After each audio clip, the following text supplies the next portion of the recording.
शुरू करते हैं हम वहीं से। तो तुम मोशन से क्या समझते हो?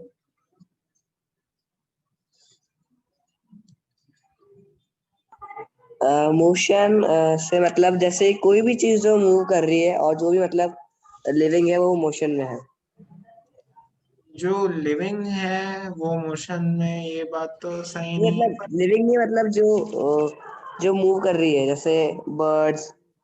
हाँ, जो मतलब टाइम, जो टाइम के रिस्पेक्ट में अपनी पोजीशन चेंज कर रही है उसे कहते हैं मोशन। और रेस्ट वो होता है जो टाइम चाहे बदलते जाए पर फिर भी वो अपनी पोजीशन चेंज नहीं कर रही हो, उसी पोजीशन पे है, तो फिर उसे कहते हैं रेस्ट।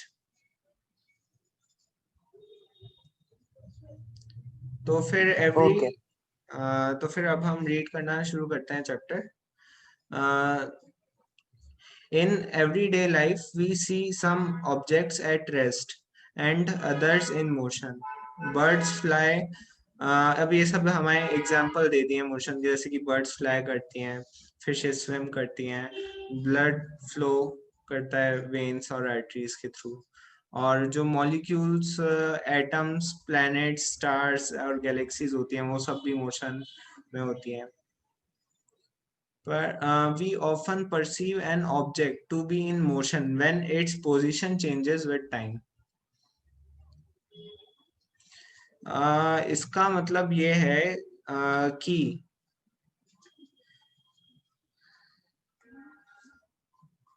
ये मोशन की डेफिनेशन है एक्चुअल कि जब हमें मोशन का तब पता चलता है जब कोई ऑब्जेक्ट टाइम के रिस्पेक्ट में अपनी पोजीशन चेंज करता है, उसे कहते हैं मोशन की डेफिनेशन ये। ठीक है। However, there are situations where the motion is inferred through indirect evidence. For example, infer the motion of air by observing the movement of the dust and movement of leaves and branches of the trees. मतलब जैसे कि जो invisible चीजें हैं, जैसे कि air invisible है, तो अगर हवा मूव कर रही है हमें कैसे पता चलेगा? यहाँ तो जब भी हवा मूव कर रही होती है तो हमें अपनी बॉडी पे भी फील होता है। अगर हम जैसे छत पे खड़े हैं तो फिर हवा मूव कर रही है तो हमें फील भी होगा, तो एक तो इससे पता चल जाएगा। एक डस्ट उसके साथ मूव करेगी तो फिर इससे भी पता लग सकता है। या फिर हवा चलने के कारण कई बार लीव्स भी हिलती हैं तो फिर उससे भी पता चल जाता है। ये इनडायरेक्ट एविडेंस है मोशन का। ठीक है। अब आगे चलते हैं। What causes the phenomena of sunrise, sunset and changing of seasons? Is it due to the motion of the earth? If it is true, why don't we directly perceive the motion of the earth?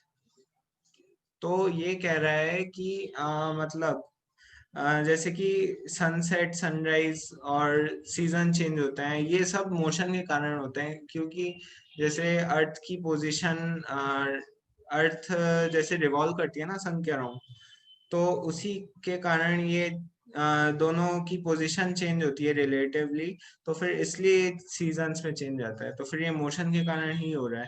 पर जैसे कि हम अर्थ पे खड़े हैं और वो revolve होती रहती है और रोटेट भी होती रहती है, तो हमें क्यों नहीं पता चलता, ये पूछ रहा है। तो इसका आंसर ये है कि वो हमें इसलिए नहीं पता चलता क्योंकि उसके साथ हम भी रोटेट हो रहे होते हैं, तो फिर इसलिए हमें परसीव ही नहीं होता है कि अर्थ रिवॉल्व कर रही है। हमें लगता है कि सन रिवॉल्व कर रहा है, जबकि अर्थ रिवॉल्व कर रही होती है सन के अराउंड। ठीक है। तो मैं अगर कोई भी चीज समझ नहीं आया ना तो उसी टाइम पूछ लेना। ठीक है। Okay okay. अभी तक तो आ गया ना कुछ सब समझ में? अगर कुछ नहीं आया हो तो पूछ लो। हाँ हाँ। ठीक है।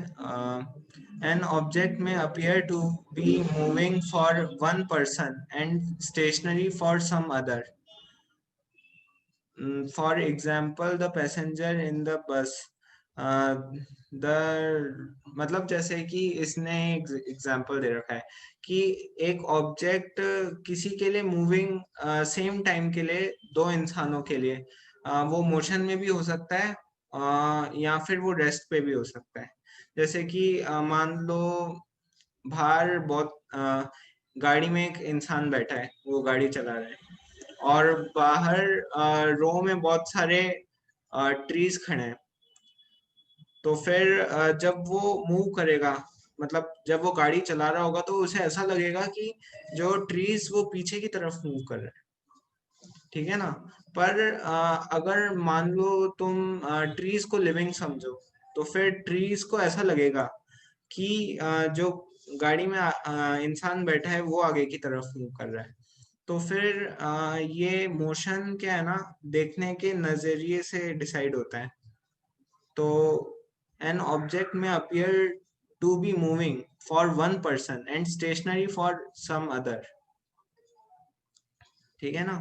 और इसमें एक और एग्जांपल दिया है इसने, जैसे कि एक बस में जा रहे हैं हम, तो फिर बस में दो लोग आमने सामने बैठे हैं। तो फिर बस में जो आमने सामने लोग बैठे हैं, उन दोनों की रिस्पेक्ट में वो दोनों रेस्ट में है। तो फिर वो दोनों रेस्ट में है, तो फिर पर एक बाहर का इंसान उन्हें देख रहा है, तो फिर बाहर के इंसान के रिस्पेक्ट में वो दोनों मोशन में है। तो फिर ये फ्रेम ऑफ रेफरेंस पे डिसाइडेड होता है कि मोशन हो रहा है या नहीं हो रहा। तो इसमें एक तो पहला पॉइंट डाल के लिखो कि rest and motion both are relative terms.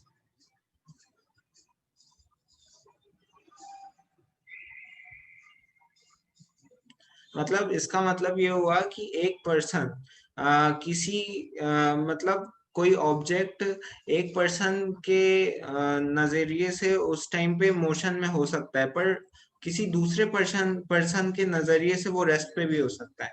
ये बस का एग्जांपल यहाँ पे दे रखा है ना, उससे समझ सकते हो तुम। तो फिर ये एक इम्पोर्टेंट लाइन थी। और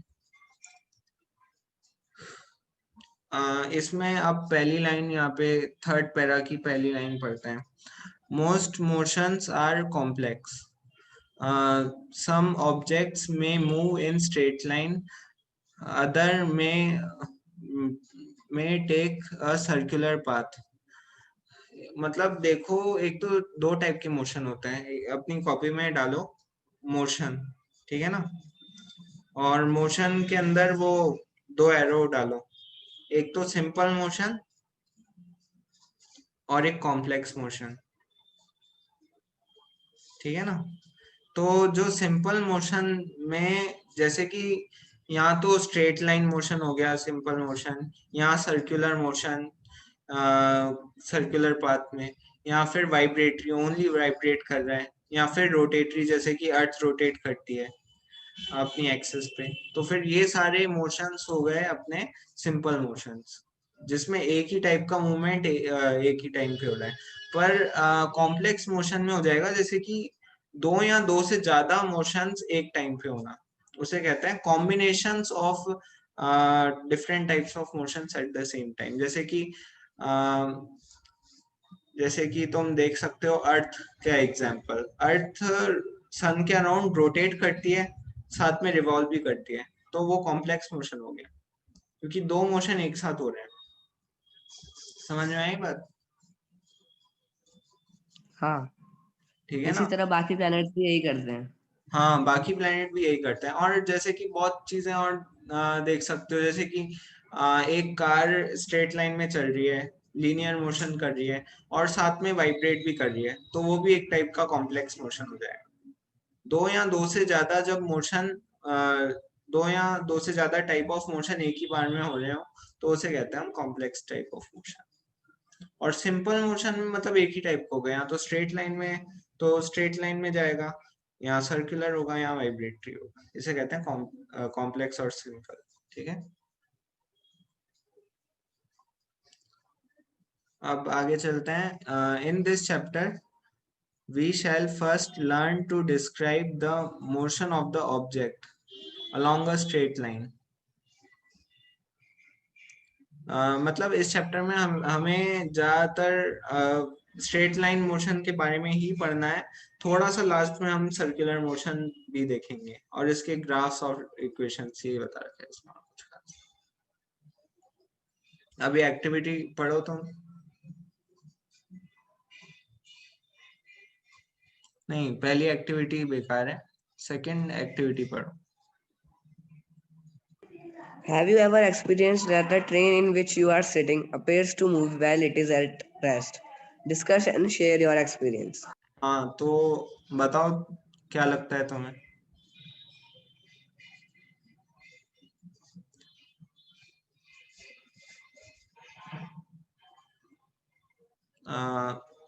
ऐसा तुमने नहीं देखा कि कई बार हम ट्रेन में बैठे होते हैं, ट्रेन रुकी हुई है जैसे कि, और पास में से बहुत तेज दूसरी ट्रेन आ रही है अपने मतलब ट्रेन के पास में से ही बहुत तेज और हमें दूसरी भी ऐसा ही लगता ट्रेन है कि जैसे गुजरी। हमारी ट्रेन भी चल रही है। हाँ, ऐसा लगता है ना कि हमारी ट्रेन भी चल रही है, क्योंकि हमें कई बार ऐसा लगता है कि हमें पता नहीं चलता कि हमारी ट्रेन मूव कर रही है या रुकी हुई है, क्योंकि ये रेफरेंस पे बेस्ड है। हम बाहर वाली ट्रेन को रुकी हुई मान लेते हैं और ऐसा लगता है कि हमारी ट्रेन चल रही है। This is all about relative motion पे बेस्ड होता है। समझ में आई बात थोड़ा। हाँ। अब इसमें तो कुछ खास है नहीं, देखो देख लो फिर भी। इसमें बोल रहा है, इसमें ये था कि जैसे कि अनकंट्रोलेबल मोशंस होते हैं, जैसे कि फ्लड हो गया, तो वो अनकंट्रोलेबल मोशंस को पढ़ने का कुछ खास फायदा नहीं है, हमें कंट्रोलेबल मोशंस को पढ़ने का फायदा है। तो यही कुछ खास नहीं है इसमें। अब यहाँ पे चलते हैं, describing motion. We describe the location of an object by specifying a reference point. Let us assume this as by an example. Reference point होता है कि किसी पॉइंट को हमने मान लिया कि यहाँ से यहाँ से हमें देखना है। मतलब ऐसे मान लो, जैसे कि मैं बता रहा हूँ, ये तुम्हें लाइन दिख रही है ना, नंबर लाइन। हाँ। इसमें जैसे कि ये पॉइंट लिखा हुआ है, ये ओरिजिन है, तो ओरिजिन ये माना, हमें ओरिजिन ही माना जाता है वैसे तो वो पॉइंट ऑफ रेफरेंस ज्यादातर टाइम। तो फिर ओरिजिन अगर पॉइंट ऑफ रेफरेंस है तो इससे हमें पता चल जाता है कि अपना ऑब्जेक्ट कितनी दूरी पे है। मतलब ये क्या है ना, रेफरेंस पॉइंट हम अपनी मर्जी से, अपनी कन्वीनियंस से ले सकते हैं। जैसे कि हमने बोला कि जो अपना डीएवी स्कूल है वो ये सुवालाल कचौड़ी वाला है ना, इससे 500 मीटर दूर है, तो फिर जो सुवालाल कचौड़ी वाला वो हो गया हमारा रेफरेंस पॉइंट। ठीक है ना, तो रेफरेंस पॉइंट इसे ही कहते हैं। तो फिर हम जनरली जब भी रेफरेंस पॉइंट लिखते हैं लेते हैं ना, तो फिर हम रेफरेंस पॉइंट ओरिजिन लेते हैं। ठीक है ना,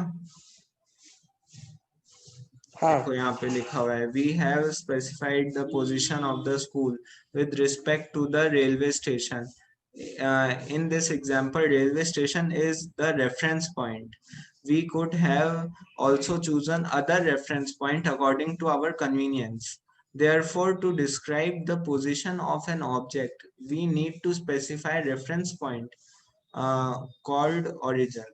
मतलब किसी की पोजीशन बताने के लिए, अपनी ऑब्जेक्ट की पोजीशन बताने के लिए हमें कोई रेफरेंस पॉइंट चाहिए होता है। यही बात है बस। जैसे वो उससे पोजीशन से कितना दूर है। हाँ, मतलब हमें जैसे कि कोई ये नहीं बताता कि इस शॉप से इतना दूर है। जैसे कि किसी को हम किसी का एड्रेस बता रहे हो, तो फिर ऐसे नहीं बताते कि इस शॉप से इतना दूर है ये लोकेशन, तो फिर वो हमारा रेफरेंस पॉइंट हो जाता है। रेफरेंस पॉइंट हम चेंज कर सकते हैं, मतलब क्या बताऊं मैं, तो आ गया क्या तुम्हें समझ में? नहीं तो मैं थोड़ा और एक्सप्लेन हाँ। करूं। मतलब रुको एक मिनट, मैं बताता हूँ, मेरे को लगता है थोड़ा प्रॉब्लम। जैसे कि ये एक ऑब्जेक्ट है अपने पास। अब हमें यहाँ पे ए मान लो इस ऑब्जेक्ट का नाम, ठीक है ना, और एक यहाँ पे बी ऑब्जेक्ट पड़ा है, यहाँ पे एक सी ऑब्जेक्ट पड़ा है, ठीक है ना, ये तीन ऑब्जेक्ट पड़े हैं। अब ये मान लो हमें बताना है कि हम, मतलब तुमने जैसे कि पूछा तुम्हें ए ऑब्जेक्ट के पास जाना है, तो वो, अब तुम मेरे से पूछ रहे हो कि कैसे जाऊं, तो फिर मैं बोल रहा हूँ कि तुम्हें सी ऑब्जेक्ट के बारे में पता है, तो मैंने बोला कि वो सी ऑब्जेक्ट से 5 मीटर की 5 मीटर लेफ्ट साइड में है, तो फिर सी हमारा रेफरेंस पॉइंट हो गया, ठीक है ना। समझ में आई बात?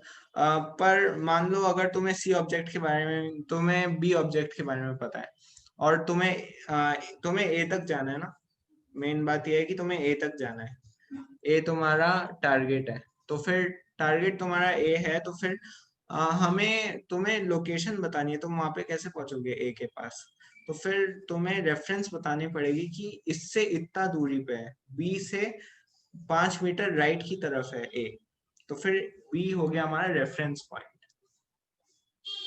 समझ में आई बात? हाँ। अच्छे से आ गई ना? या फिर अगर हाँ। हाँ। कोई डाउट हो तो पूछ लो। चलो फिर आगे। Motion along a straight line, the simple type of motion is the motion along a straight line. मतलब जो सबसे सिंपलेस्ट टाइप होता है वो स्ट्रेट लाइन में मोशन होता है, उससे ज्यादा सिंपल कोई मोशन नहीं हो सकता। मतलब जो स्ट्रेट लाइन में मोशन होता है ना, उसे कहते हैं हम 1D मोशन। अब जो स्ट्रेट लाइन में नहीं, मतलब स्ट्रेट लाइन वाले मोशन को कहते हैं 1D मोशन। उससे ज्यादा कॉम्प्लेक्स होता है 2D मोशन। 2D मोशन में आ जाता है सर्कुलर मोशन, क्योंकि वो 2 डायमेंशन में एक्स और वाई एक्सिस दोनों में ट्रेवल कर रहा है। और 3D मोशन अलग होता है, वो ज्यादा कॉम्प्लेक्स। सबसे सिंपल होता है 1D मोशन, यानी कि स्ट्रेट लाइन मोशन, ठीक है ना। We shall first learn to describe this by an example. Consider the motion of an object moving along a straight path.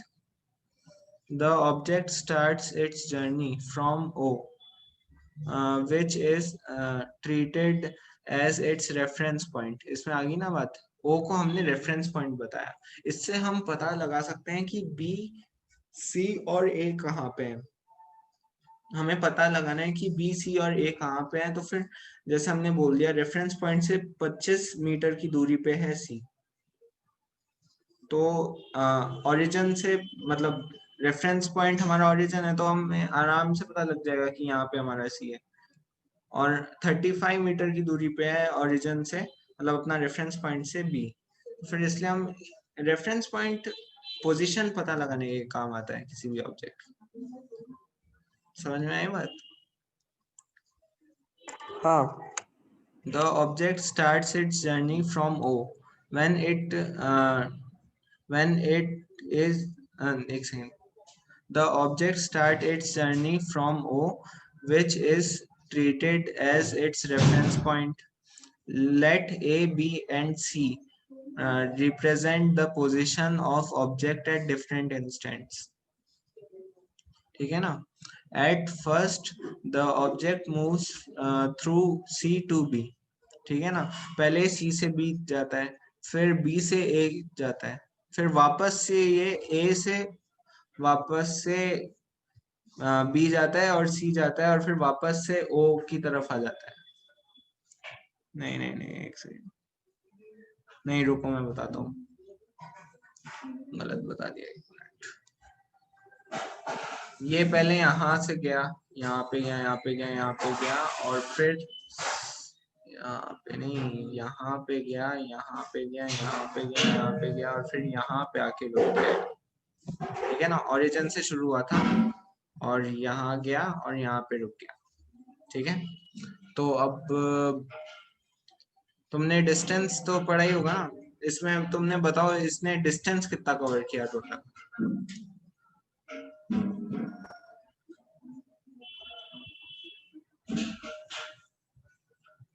95 kilometre. हाँ सही है। ऐसे कैसे निकाला तुमने कि ओरिजिन से ए तक इसने 60 ओरिजिन से किलोमीटर ए कवर तक, किया था। तो ए में लास्ट में 60 है तो 60 किलोमीटर, तो 60 हाँ से लेकर 25 तक, तो 60 + 25। हाँ, तो फिर उन दोनों को प्लस करके 95। अब ये तो इसलिए हमारे पास डिस्टेंस की डेफिनेशन आ जाती है इससे कि the total path length covered by an object is called distance. इसे तुम लिख लो क्योंकि ये फिर डेफिनेशंस तुम्हारे काम आएंगी। Total path length covered by the object is called distance.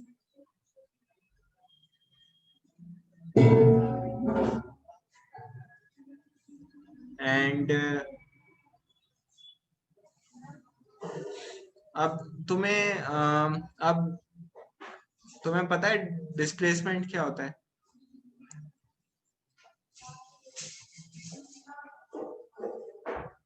Origin से लेकर मतलब जो पॉइंट है जहाँ पे हमको जाना है, उसकी शॉर्टेस्ट डिस्टेंस डिस्प्लेसमेंट कहलाता है।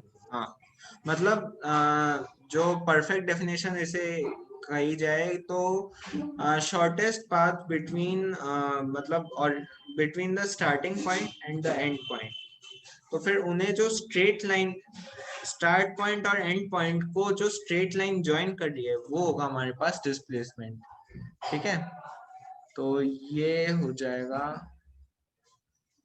ये हमारा स्टार्ट पॉइंट है ओरिजिन। ठीक है, और ये हमारा एंड पॉइंट है सी, क्योंकि ये इसका जर्नी यहाँ पे एंड हो गई है, तो फिर ये हो गया हमारे पास डिस्प्लेसमेंट। ठीक है, this is our displacement and this complete was distance. ठीक है, तो इसकी डेफिनेशन हम देख लेते हैं आगे, यहाँ पे आगे पढ़ते हैं पहले। To describe the distance, we need to specify only the numerical value and not the direction of the motion. ठीक है, there are certain quantities which are described by specifying only their numerical value. The numerical value of the physical quantity is called magnitude. ठीक है, तो मतलब ये है कि जो डिस्टेंस है वो कभी भी डायरेक्शन नहीं बताता कि हमने किस डायरेक्शन में चला, बस डिस्टेंस हमें इतना बताता है कि हमने कितना ट्रेवल किया। Only it tells about the magnitude. तो फिर तुम्हें मैग्नीट्यूड पता है क्या होता है? नहीं। नहीं, तो मैं बताता हूँ। देखो क्या होता है, जैसे कि देखो जैसे कि अगर हमने बोला वेलोसिटी एक्सेलरेशन इज मतलब रिटार्डेशन हो रहा है, मतलब कोई कार जा रही है, वो उसने ब्रेक अप्लाई किए, तो फिर उसकी रिटार्डेशन की वैल्यू थी 5 मीटर्स पर सेकेंड स्क्वायर। तो फिर चलो ये थोड़ा मुश्किल हो जाएगा एग्जांपल, मैं तुम्हें आसान एग्जांपल से बताता हूँ। एक सेकेंड एक सेकेंड एक सेकेंड।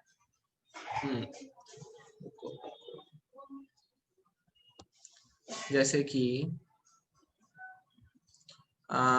ये एक स्ट्रेट लाइन है, ये हो गया 0।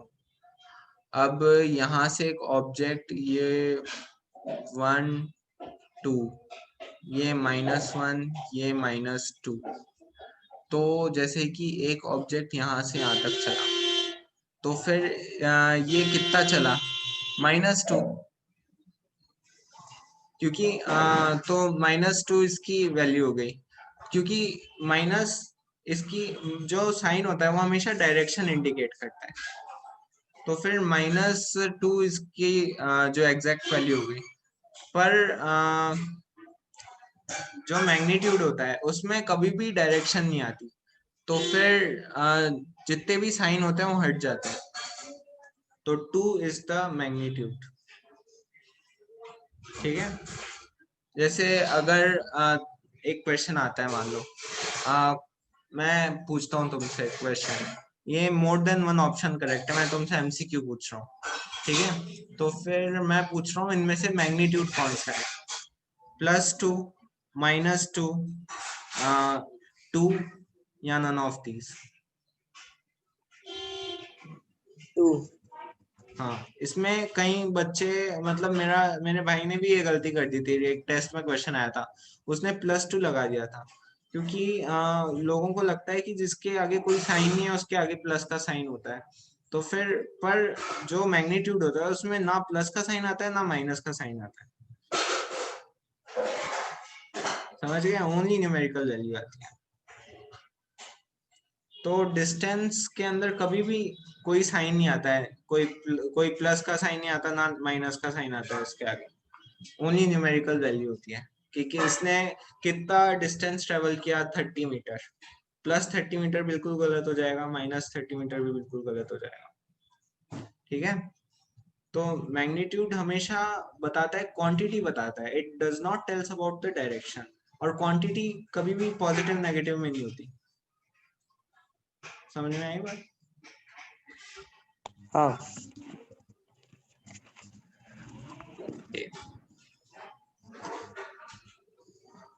चलो ठीक है, अब आगे चलते हैं।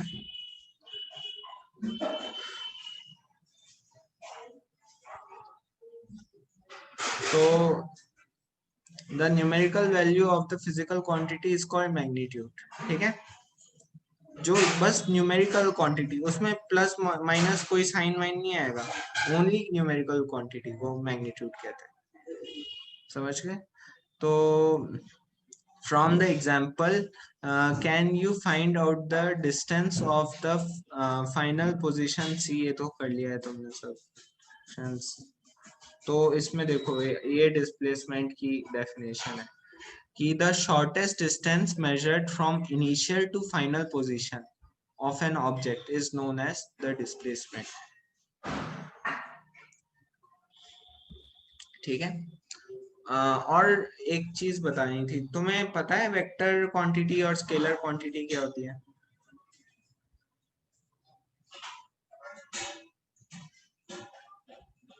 मैंने थोड़ा थोड़ा तो पढ़ा था लेकिन अभी याद नहीं आ रहा। अच्छा, तो अपनी कॉपी में डालो स्केलर क्वांटिटी और वेक्टर क्वांटिटी, मतलब डिफरेंस फॉर्म में डालो। तो ये क्या है ना, वैसे एनसीईआरटी में दे नहीं रखा है, पर ये आना चाहिए, मैं बता रहा हूँ, क्योंकि इसके बिना ये डिस्टेंस डिस्प्लेसमेंट दोनों स्केलर क्वांटिटी वेक्टर क्वांटिटी पे डिपेंडेंट है। तो देखो, जो स्केलर क्वांटिटी होती है, वो होती है जिसके अंदर जो डायरेक्शन पे डिपेंडेंट ही नहीं होती। ठीक है, और वेक्टर क्वांटिटी डायरेक्शन पे डिपेंडेंट होती है। समझ में आई बात? जैसे कि स्केलर क्वांटिटी डिस्प्लेसमेंट, में डायरेक्शन होता है और वेक्टर क्वांटिटी में होता है। क्या एक बार वापस से बोलना, आवाज क्लियर नहीं आ रही। जैसे स्केलर क्वांटिटी में डायरेक्शन नहीं होता, वेक्टर क्वांटिटी में होता है। हाँ, वेक्टर क्वांटिटी में डायरेक्शन होता है और स्केलर क्वांटिटी में कभी डायरेक्शन नहीं होता। ठीक है,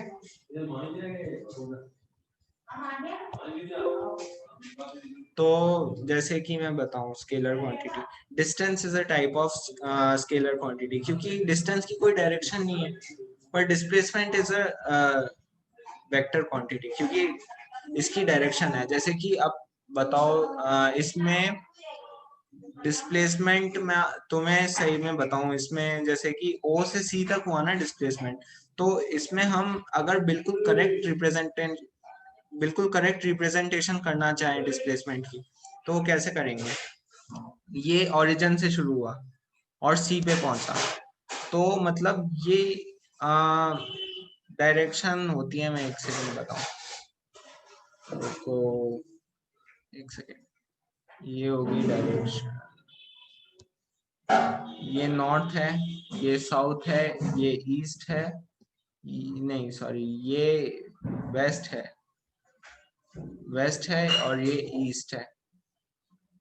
तो फिर इसमें अगर हम करेक्ट महीने में अगर हम वो बोलना चाहें डिस्प्लेसमेंट, तो फिर क्या बोलेंगे?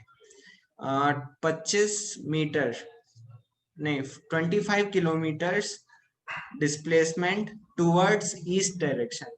तो फिर इसलिए हम इसे कहते हैं बिल्कुल करेक्ट डेफिनेशन ऑफ डिस्प्लेसमेंट, मतलब उसमें हम डायरेक्शन भी बताते हैं।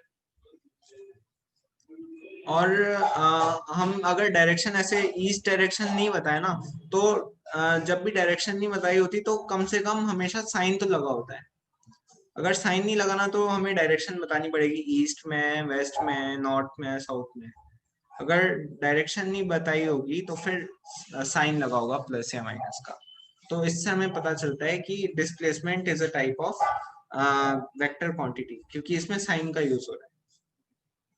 और डिस्प्लेसमेंट में, डिस्टेंस में तो कभी साइन का यूज ही नहीं होता, और ना ऐसे बताते हैं, क्योंकि देख लो तुम, रैंडम पाथ है एकदम, पहले आगे गया फिर पीछे गया, ये स्ट्रेट लाइन नहीं है। तो फिर इसलिए हम इसमें कभी भी वो यूज नहीं करते हैं, मतलब डायरेक्शन यूज करते हैं। ठीक है, हम हमेशा उसमें ही डायरेक्शन यूज करते हैं, जो क्या बोलता है displacement, it is a vector quantity because. Okay, आ रहा है समझ में? हाँ, क्लास कब कितनी बजे तक चलेगी? क्लास तुम बताओ कब तक? हाँ, मतलब एक्चुअली कितनी देर तक? नहीं तुम बताओगे तब तक कर लूंगा, मेरे को तो कोई प्रॉब्लम नहीं है। वैसे 1 घंटे की 6 बजे तक अपन, 6 बजे तक? 6 बजे तक। हाँ ठीक है, हाँ 15 मिनट है ना। हाँ ओके। अच्छा, तो नीचे ये है, ये क्वेश्चन पढ़ो तुम।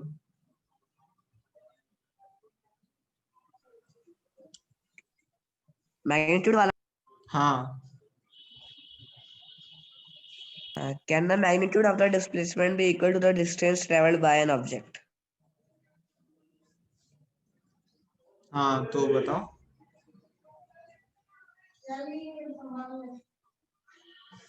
देखो मैग्नीट्यूड का तो मतलब तुम्हें समझ में आ गया ना? हाँ मैग्नीट्यूड मतलब वही है वैल्यू, जैसे कि कितना, मतलब numerical value of displacement can be equal to the value of distance, बस इतना सा पूछ रहे हैं।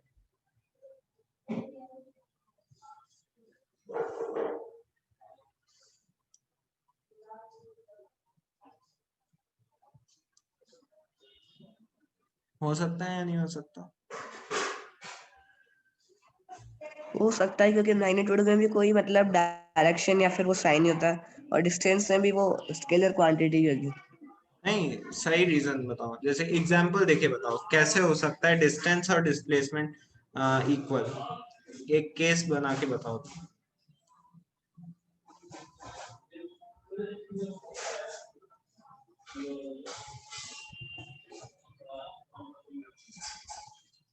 चलो ठीक है, मैं बताता हूँ, ठीक है? नहीं तो अगर टाइम चाहिए हो तो बता दो। चलो देखो, जैसे कि ये कोई ऑब्जेक्ट है, ये स्ट्रेट लाइन में ट्रेवल कर रहा है, ये इसका स्टार्टिंग पॉइंट है और ये इसका एंडिंग पॉइंट है। फिर स्टार्टिंग पॉइंट मतलब ये बिल्कुल स्ट्रेट लाइन में ट्रेवल कर रहा है, तो फिर इसका तो फिर ये इसका डिस्टेंस हुआ। अब इसका डिस्प्लेसमेंट भी तो इसी के इक्वल ही होगा, क्योंकि it is the shortest path, तो फिर शॉर्टेस्ट पाथ तो यही है ना, स्ट्रेट लाइन वाला। तो इस हाँ केस में डिस्टेंस डिस्प्लेसमेंट के इक्वल हो गया ना, हाँ, क्योंकि स्ट्रेट लाइन में ट्रेवल कर रहा है अगर कोई ऑब्जेक्ट। स्ट्रेट लाइन में कोई मतलब कुछ और नहीं है लाइन आगे।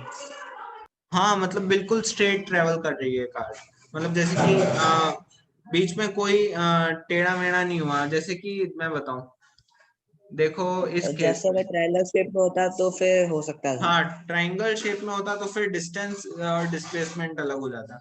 जैसे कि मैं बात बताऊं, ये स्टार्टिंग पॉइंट है, ठीक है ना। अब ये यहाँ पे गया, फिर यहाँ पे गया, फिर यहाँ पे गया, ठीक है ना।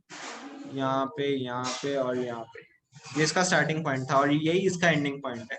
तो इसका डिस्टेंस तो जीरो नहीं होगा कभी भी, पर इसका डिस्प्लेसमेंट जीरो हो गया ना, देखो, क्योंकि ये जहां पे शुरू क्योंकि हुआ वो वहीं उसी पे जगह एंड। पे पहुंच गया वापस से। हाँ वापस से वहीं पे पहुंच गया, तो फिर डिस्प्लेसमेंट तो जीरो हो गया, पर डिस्टेंस तो इसका है ना। ये यहाँ पे भी, ये भी, ये भी, ये तीनों लाइनें जुड़ के इसका डिस्टेंस बन जाएगा, क्योंकि it is the total path. और डिस्प्लेसमेंट की मैंने तुम्हें डेफिनेशन बताई थी, it is the shortest path between starting point and the ending point. तो इसमें स्टार्टिंग पॉइंट और एंडिंग पॉइंट तो सेम ही पॉइंट पे है, तो फिर इसलिए ये इसमें डिस्प्लेसमेंट ही हाँ जीरो हो गया। अब इसमें हाँ स्टार्टिंग पॉइंट और एंडिंग पॉइंट इतना दूर है, पर ये स्ट्रेट लाइन में ट्रेवल कर रहा है, तो फिर यही तो इसका शॉर्टेस्ट हुआ। तो फिर distance is equal to displacement इस केस में। हाँ। अब देखो जैसे कि मैं बताऊं, ये एक ये ये स्टार्टिंग पॉइंट है, ये है इसका एंडिंग पॉइंट, तो फिर ये ऐसे जा रहा है ऊपर नीचे ऊपर नीचे ऊपर नीचे। तो फिर बताओ इसमें डिस्टेंस और डिस्प्लेसमेंट कौन ज्यादा बड़ा होगा।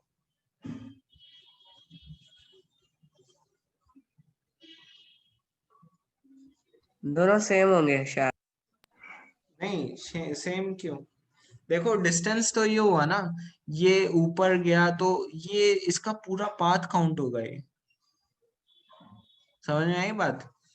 ये जैसे कि ये ऊपर गया, ये कितना ऊपर गया कितना नीचे गया, ऊपर नीचे, ये पूरा डिस्टेंस में कवर होगा। पर डिस्प्लेसमेंट में बताऊं तो डिस्प्लेसमेंट बस इतना होगा, इतना, समझ में आई बात। हाँ हाँ। मेरे को लगता है तुम्हें इतना अच्छे से नहीं आया। चलो एक, कैसे बताऊं मैं तुम्हें, देखो मैं एग्जांपल से बताता हूँ। ये 500 मीटर ऊपर गया, फिर 500 मीटर नीचे गया, फिर 500 मीटर यहाँ पे गया, ठीक है ना। तो फिर इसका डिस्टेंस कितना हो गया, 500 प्लस 500 प्लस 500, तो 1000, पाँच सौ। मतलब 1500, ठीक है ना। पर इसका हाँ 1000 डिस्प्लेसमेंट हाँ। कैसे निकालेंगे आप, डिस्प्लेसमेंट निकालेंगे, it is the shortest path. And displacement देखो इमेजिनरी पाथ होता है, रियल पाथ नहीं होता, वो हम इमेजिनरी बनाते हैं। इमेजिनरी है तो मैं डॉटेड से बना देता हूँ, ठीक है ना। तो ये हो गया हमारे पास displacement, it is the shortest path. तो फिर ये कितना हो जाएगा, मान लो ये डिस्टेंस सिर्फ 1000 मीटर है, तो फिर 1000 है, ये 1500 है, तो ये हो गया ना ज्यादा, समझ में आई अब। हाँ। चलो अब मैं तुम्हें एक सवाल देता हूँ, ठीक है, एक सेकेंड, एक सवाल देता हूँ, पहले आसान देना पड़ेगा ना। ये एक बार डिस्टेंस डिस्प्लेसमेंट का आज कम से कम ये तो खत्म कर दें, फिर क्लास चाहे ऑफ कर दें। तो ये सवाल है कि एक ऑब्जेक्ट है, ये रहा, ठीक है ना। ये ऊपर 4 मीटर जाता है ऊपर की तरफ, ठीक है, ऊपर की डायरेक्शन में, और फिर 3 मीटर जाता है इस डायरेक्शन में। तो फिर इसका डिस्टेंस और डिस्प्लेसमेंट बताओ, और ये दोनों राइट एंगल पे हैं, ठीक है ना, समझ गए।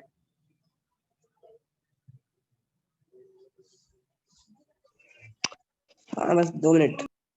हम्म,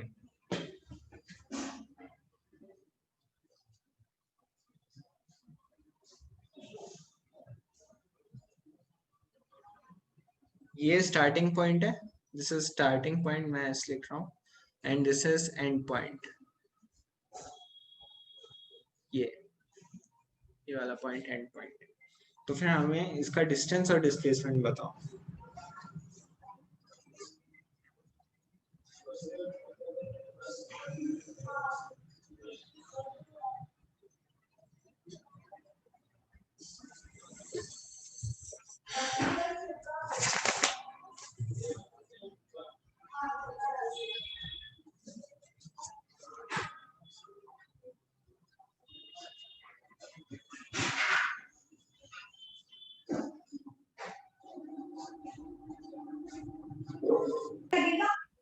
डिस्टेंस तो 7 मीटर होगा और डिस्प्लेसमेंट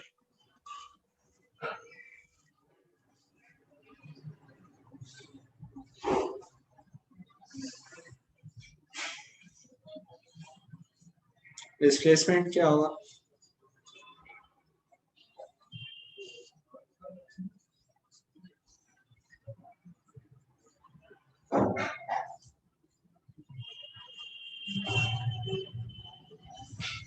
4 मीटर। नहीं,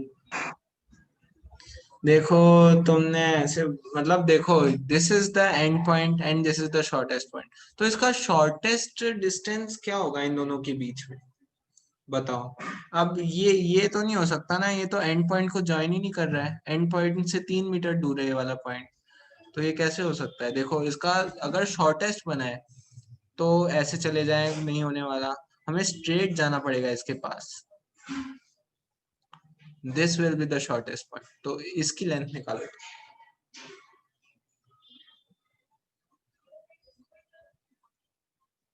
हाँ, तो वो लेंथ कैसे निकालेंगे फिर?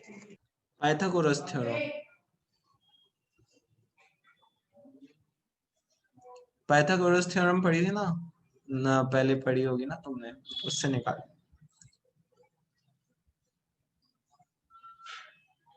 हाइपोटेन्यूज स्क्वायर प्लस हाइट हाँ स्क्वायर प्लस हाँ बी हाँ स्क्वायर हाँ, इज इक्वल। वही वही। ठीक है, क्या अभी है इसका? निकालता हूँ। हाँ,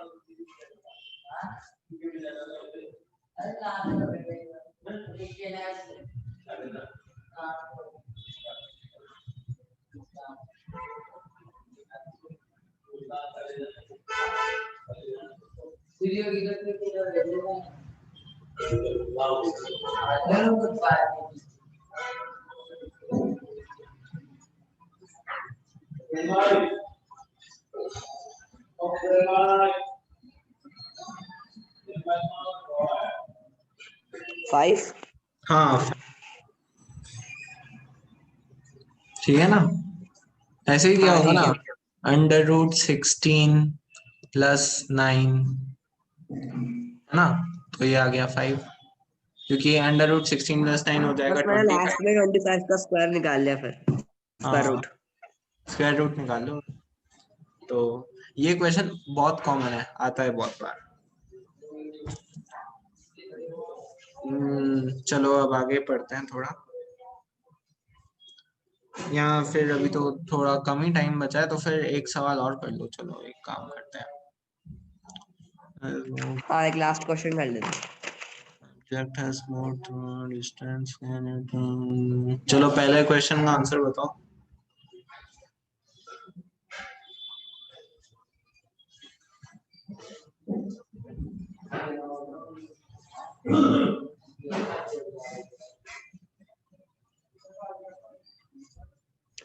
हाँ, इसमें डिस्प्लेसमेंट 0 हो सकता है, क्योंकि अगर उस ऑब्जेक्ट ने मतलब अगर स्ट्रेट वही अगर ट्रायंगल वाली शेप में डिस्टेंस कवर करा है तो वही 0 ही आएगा।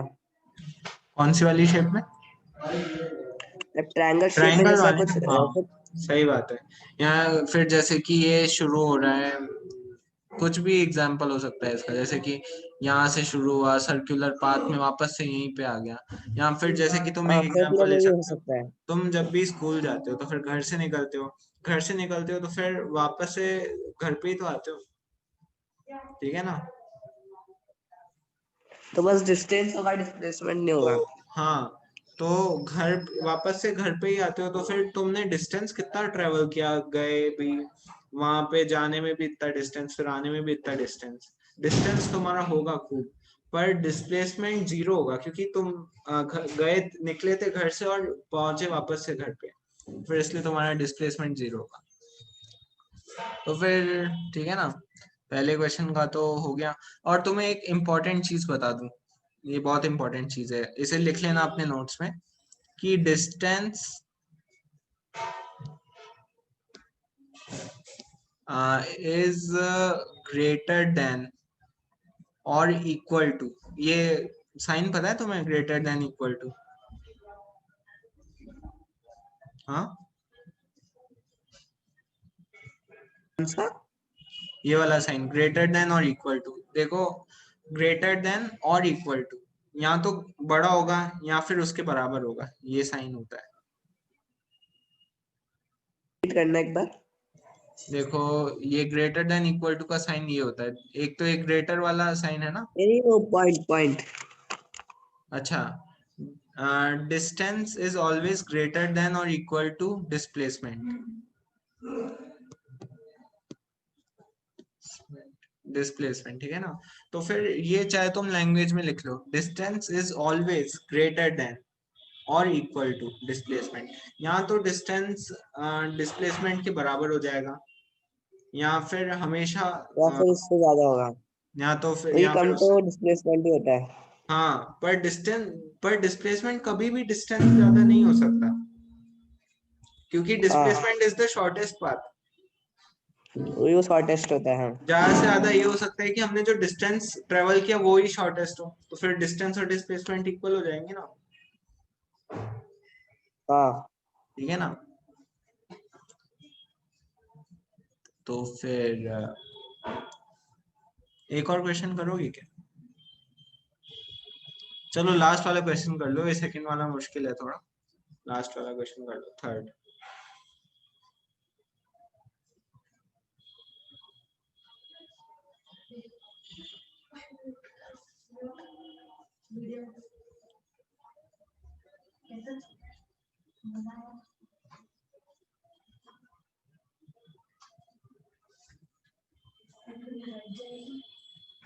भाई ये डब्बे में ले जाना, डब्बा हुआ है भाई, ये डब्बा में ले जाना।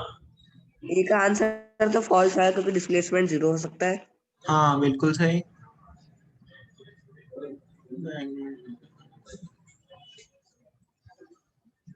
दूसरे का बताओ।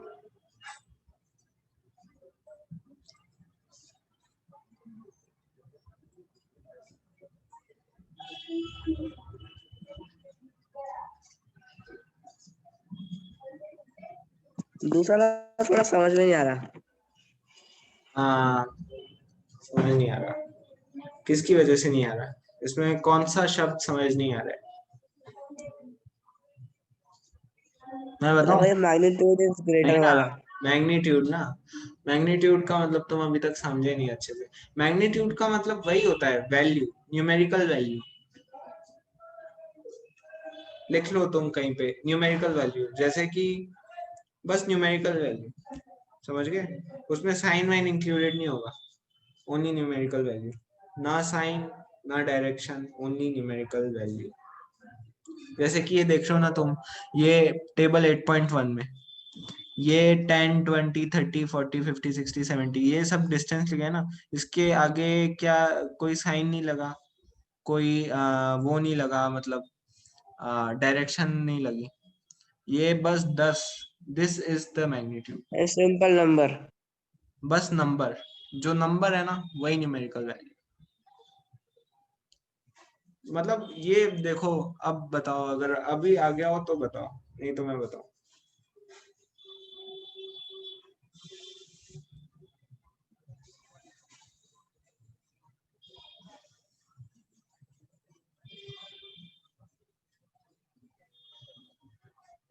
हाँ, मतलब इस BL का पार्ट का मतलब यही हुआ कि डिस्प्लेसमेंट डिस्टेंस से ज्यादा हो सकता है क्या? हाँ यही हुआ, बिल्कुल। हाँ, तो वो तो नहीं हो सकता क्योंकि डिस्टेंस से सबसे ज्यादा होता है, डिस्प्लेसमेंट छोटा होता है। बिल्कुल सही। गुड। चलो फिर आज का ओवर करें, हाँ, अगर बिजी हो तो फिर होमवर्क दे दूं? मतलब 2-3 क्वेश्चन। 2-3 क्वेश्चन, तो फिर एक बार सेकंड क्वेश्चन खुद से ट्राई करके आना, ठीक है? वो वैसे मुश्किल है, हो सकता है नहीं हो, मैं आके बता ठीक दूंगा, है। ठीक है? और अभी तक जितना पढ़ा है उतना पढ़ के आना, हाँ। ठीक है? बाय।